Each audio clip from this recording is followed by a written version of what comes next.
कहते हैं? अभी कुछ दिन पहले हमने न्यूज में देखा है, मोदी जी मंगलसूत्र की बात कर रहा है। ये भेदभाव नहीं है? बताओ। क्या है मोदी जी ने? हाँ, क्यों नहीं? क्या काम किया है?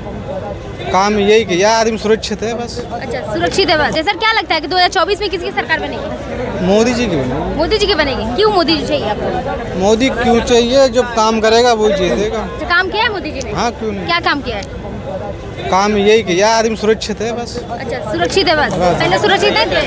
पहले क्या, पहले गुंडागर्दी होती थी। अच्छा सर, क्या लगता है आपको किसकी सरकार बनेगी 2024 में? मेरे को तो लग रहा है राहुल गांधी का। राहुल गांधी बनेंगे। क्यों राहुल गांधी चाहिए आपको? नया हुआ है, अच्छा, पुराना। कांग्रेस तो काफी दिन से है ना, कांग्रेस पार्टी से बात करते हैं। तो ये भी तो काफी दिन से है। कितने साल? कहाँ, 10 साल तो हुए इनके। हाँ। और कांग्रेस तो 70 साल राज कर। सबको मौका देना चाहिए। हाँ। सबको मौका देना चाहिए। सबको मौका देना चाहिए। तो कांग्रेस आनी चाहिए। कोई भी ये एक बात बोलते नहीं है घर में, जो घर का मुर्गी दाल बराबर। एक आदमी रहते रहते आदमी जो है ना बोर हो जाते हैं, तो सरकार को भी चेंज करना चाहिए। अच्छा, अगर बताइए, अब मालिक जो है, मालिक से पूरा घर खुश है, तो फिर क्यों चेंज करना है बताइए?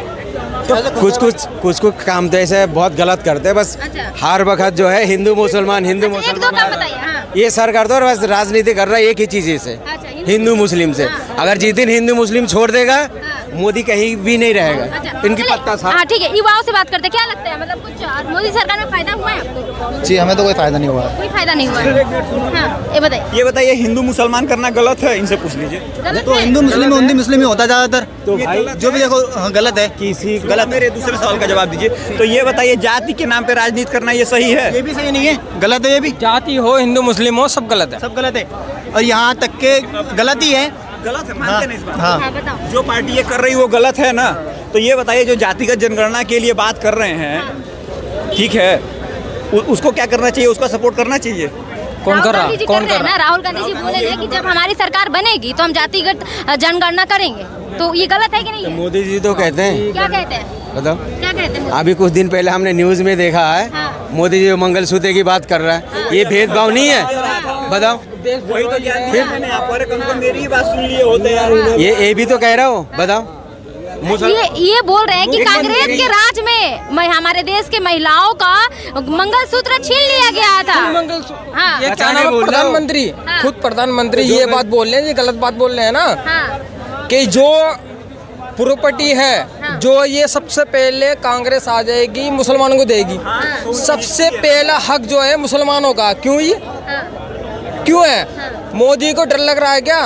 जो बात ईमानदारी की है, जो हक की बात है, जो बुनियादी है, वही तो बात करेंगे। उनको क्यों डर लग रहा है मोदी को? भैया, देश का बंटवारा किसने किया था?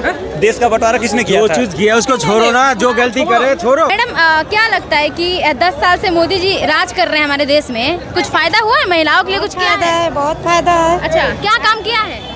हर चीज में आगे है, पूरा देश में तरक्की कर रहे हैं इस समय। तो कहाँ से देखिए कि तरक्की कर रही है? कहाँ देखे आप?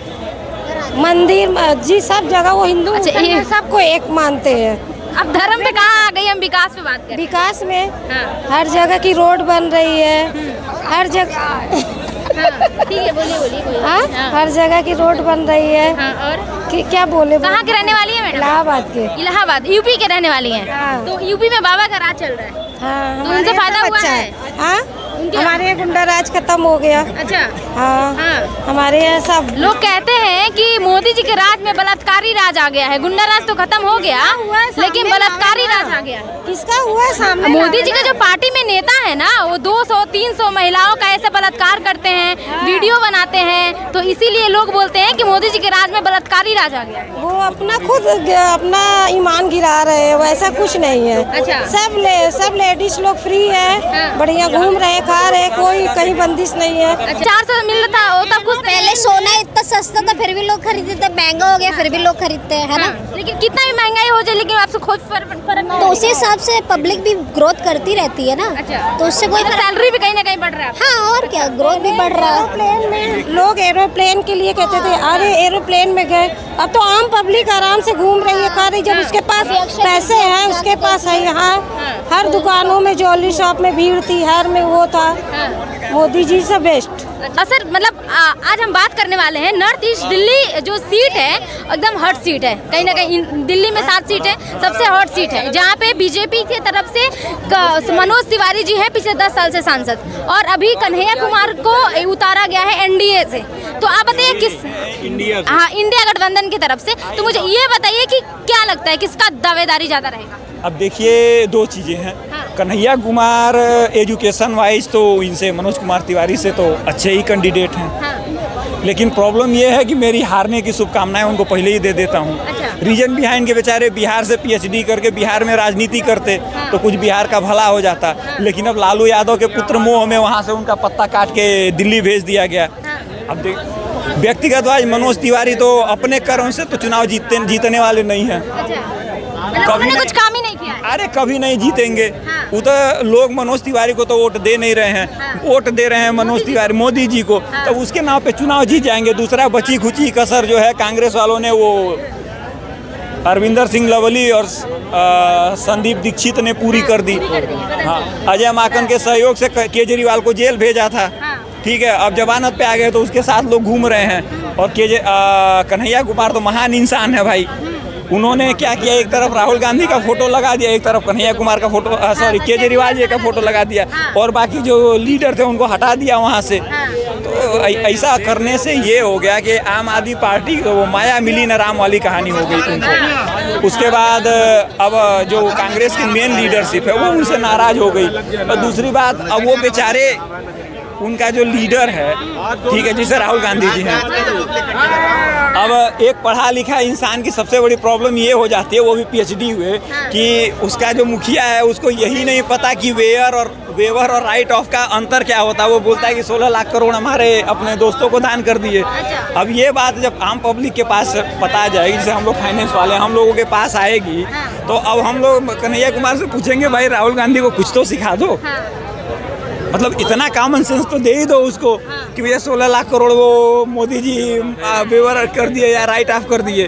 तो अब इस तरीके से बेचारे कन्हैया कुमार फंस गए हैं। लेकिन व्यक्तिगत अब जैसे कितने हमारे दोस्त हैं जो भाजपा वाले, वो कहते हैं वो तो टुकड़े टुकड़े गैंग वाले हैं। ऑफ कोर्स ये लोग कहते हैं। अब एक नॉर्मल सी बात बताइए मुझे कि कहीं कोई प्रदर्शनी हो रही है और उसमें कुछ लोग कोई नारा लगाते हैं, तो जाहिर सी बात है जहाँ नारा लगेगा जो ऑर्गेनाइजर है दोस्त उसी के ऊपर जाता है, ठीक है। अब यहाँ अभी कोई जय श्री राम या भाई मेरे अल्लाह अकबर चिल्लाने लगे हैं और कल को पुलिस आके आपके ऊपर केस दर्ज कर दे, तो ये तो कोई जेन्युइन बात नहीं है ना। लोग आपको कहने लगे कि आप यार कम्युनल काम कर रहे हो। तो इस तरीके से ये टुकड़े टुकड़े गैंग का जो नैरेटिव है भाजपा का, इसको नहीं करना चाहिए। लेकिन ये बताइए कि आपको क्या लगता है कि एरिया में अगर हम अपने सांसद को वोट करते हैं तो प्रधानमंत्री को देख के करेंगे कि सांसद काम कर रहा है कि नहीं कर रहा है, ये देख के करेंगे? नहीं, देखिए करंट सिनारियो जो चल रहा है इंडिया का, वो केवल राष्ट्रवाद और व्यक्तिवाद पे चुनाव चल रहा है। यहाँ कोई सांसद को नहीं देख रहा है, ना इंडी गठबंधन वाले देख रहे हैं, ना एनडीए वाले देख रहे हैं। सब टारगेट पे यही लगे हुए हैं कि वो हमको प्राइम मिनिस्टर मोदी चाहिए। तो वोटिंग मोदी जी के नाम पे हो रही है। आप किसी से पूछ लीजिए, अभी यही स्टेट इलेक्शन है ना दिल्ली का, 60 बीजेपी और अमित शाह वाले और मोदी जी घूम घूम के वोट मांग रहे थे। कितनी सीटें आई? 7। अरविंद केजरीवाल को 63 मिली कि नहीं मिली? यहाँ तक कि एमसीडी के इलेक्शन में भी अमित शाह और भाजपा वाले प्रचार कर रहे थे, पर्चा बांटे घूम घूम के। पब्लिक ने नहीं सेलेक्ट किया ना, दिया तो केजरीवाल को दिया ना। तो पब्लिक जो है वो इतनी अवेयर है कि उसको पता है कि हमें किसको क्या देना है। तो जो लोकल इलेक्शन होता है उसमें कोई मेरा रिश्तेदार है, कोई मेरा दोस्त है, कोई मेरे स्टेट से लड़ा हुआ है, तो हम उसके बारे में सोचते हैं। लेकिन जब स्टेट का सेंट्रल का मैटर आता है तो हमको ये क्लियरली मालूम है कि हमारे लिए प्राइम मिनिस्टर के लिए कैंडिडेट कौन सा अच्छा है। हम उस आदमी को कैसे as a prime minister accept कर लें जिसको मतलब फाइनेंस का बेसिक नॉलेज नहीं पता हो और जिनकी हिस्ट्री रही हो। अब जैसे यहाँ जितने लोग हैं शायद किसी को पता नहीं होगा, एक बार पता करिएगा कि जब इंदिरा गांधी आयरन लेडी जिनको कहा जाता था, उन्होंने कितने % 70s में टैक्स इम्प्लीमेंट किया था? मेरे ख्याल से 90% से ऊपर। जिसकी 1 लाख रुपए की इनकम थी उसके ऊपर 90% से क्या मेरे ख्याल से 92% तक टैक्स लगा है। आज तो 35% पे हम लोग गाली दे रहे हैं, ठीक है। और जो गलतियां उन्होंने हिस्ट्री में की, लोग कहते हैं जी कांग्रेस जीतती रही है। अरे भैया कांग्रेस जीती कब है? 52 में कोई अपोजिशन नहीं था। जैसे इनको 4 सीट मेरे ख्याल से 300 कुछ सीटें आई, वैसे ईडी बना दिया इन्होंने। ईडी बना के नेताओं के पीछे डाल दिया। 62 में चाइना वाला कांड हो गया, ठीक है। अब 62 में चाइना की लड़ाई में कांग्रेस पार्टी ने महिलाओं के मंगलसूत्र तक उतरवाए थे, लोगों से चंदा लिया था। इसीलिए मोदी जी अभी मंगलसूत्र पर बात कर रहे हैं क्या? उसी को मैं बता रहा तो था। अभी की बात हुई है मंगलसूत्र। तो मंगलसूत्र उतरवाया था। उस टाइम के सुनने में आता है कि 285 किलो सोना भारत की महिलाओं ने दिया था, ठीक है। और करीब 8 करोड़ रुपया लोगों ने स्वेच्छा से भारत सरकार को दान किया था। और मजे की बात सुनिए, उसके साल जो अगला इलेक्शन हुआ था, उस इलेक्शन में कांग्रेस पार्टी ने जो पैसा खर्चा किया था, उसकी ब्रांड वैल्यू जो थी वो 7 करोड़ रुपया थी। तो ये बताइए, और कांग्रेस पार्टी ने आज तक ये नहीं बताया, ये नहीं बताया कि जो हमने पब्लिक से सोना लिया था या पब्लिक से पैसा लिया था, चाइना से युद्ध भी हार गए, फ्लाइट भी नहीं चलाई, फाइटर भी नहीं चलाया, और उसका क्या किया, कोई हिसाब किताब नहीं दिया ना। उसके यूज कर लिया पैसा। अब क्या किया, मैं ये नहीं कह सकता उन्होंने क्या किया। मैंने आपको प्रूफ रखे हैं, वो उन्होंने बताया नहीं क्या किया। अगर आज के दौर में सोना उसकी वैल्यू देखी जाए तो करीब मेरे ख्याल से 250 करोड़ से ऊपर की वैल्यू का गोल्ड भारत की जनता ने दिया था। तो वो उस समय की बात हो गई। थोड़ा सा आगे चलिए, जब नेहरू के बाद शास्त्री जी मर गए, उनके मरने का फायदा इंदिरा गांधी को मिला। उसके बाद वो शास्त्री के वे में चुनाव जीत गई। दोबारा 70 में आयरन लेडी इम्प्लीमेंट करके 71 का थोड़ा सा बेनिफिट मिला। उसके बाद इमरजेंसी, जब चुनाव हारी तो इमरजेंसी लगा दी। इमरजेंसी के बाद जीत के आई तो 80s में क्या किया सबको पता है। उसके बाद राजीव गांधी प्राइम मिनिस्टर बनते, वो भी इंदिरा गांधी जी के मरने के बाद, वो भी सहानुभूति की लहर में बन गया। 414 सीटें उनको, 414 या 400 कितनी मिली थी, 412, ये जो भी मिली थी, नहीं 2 गठबंधन पे भी था, तो 414 की थी, 2 अलग से, तो 414 सीटें मिली थी। अब ये बताइए, उसके बाद से तो कांग्रेस को कभी सत्ता आई नहीं।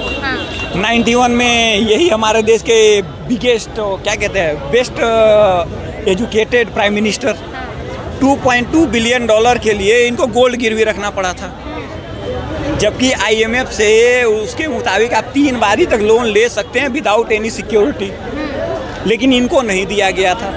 इनको इतनी टर्म और कंडीशन लगाई गई थी लोन देने के लिए, क्योंकि अब ज़्यादा नहीं, अब आपके दर्शक अगर एक बारी मनमोहन सिंह और वर्ल्ड बैंक का कनेक्शन ढूंढेंगे तो काफ़ी लोगों को पता लग जाएगा कि वो क्या वो था।